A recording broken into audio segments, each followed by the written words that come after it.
Sometimes an audio company has a great brand and seemingly solid backstory, but scratch the surface and it sort of flakes away. That's not the case with Sonus Faber, which means artisan of sound, where every set of stereo speakers released by this small but young and honestly beautiful firm is still made a 50-minute drive from Venice, although you'd arrive quicker in a nice Maserati. How do I know this? I was driven there to listen to the company's new wildly elite £750,000 Suprema speakers. Now, only 3 of these systems actually exist. The inaugural set now in New York, the one I listened to, and the one I saw being finished in Sonus Faber's factory.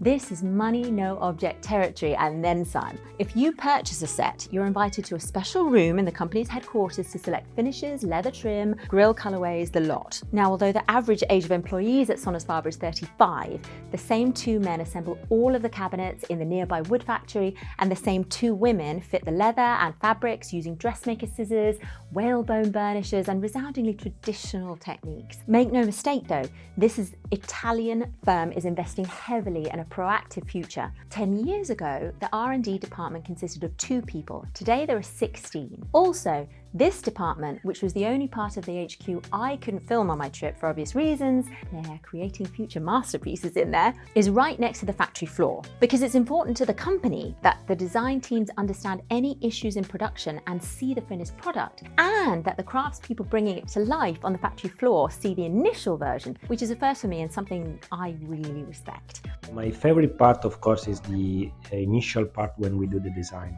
Because when you have to imagine something that doesn't exist, it's really exciting. The other part that I really like is the end of the process, when the product is real. Because normally, when you work with, for design firm, you do the first part, and then you deliver the design to a company, and the company will make the product maybe in 1 year, 2 years, and they will make some changes on your design. But here that we have the production in like 10 meters from here, just in front of the street, you can really control everything is happening from your idea to the production. And normally what's happening in this company in particular is that the artisan in the other building are so good in making products that normally the products looks better than you imagine. Sonus Faber's factories are a glorious mix of heritage principles meeting cutting-edge tech. Think Vicenza stone, maple, 7 layers of violin red lacquer meets wireless streaming and a room system. There's even a Sonus Faber band made up of the employees called, of course, the Sons of Faber. So what did I think of Suprema? I heard them for half a day, and here's my main takeaway. It's not 2 huge stereo speakers. It's 2 huge stereo speakers and 2 wider, bigger bass driver towers, essentially dual stereo woofers. And here's the thing, audiophiles often talk about hole in the lower mid-range presentation of 2 or 3-way tower designs. For the first time ever, when listening to Suprema, it dawned on me that that sonic hole was gone. The bass was resolute, full, punchy, and so easily handled.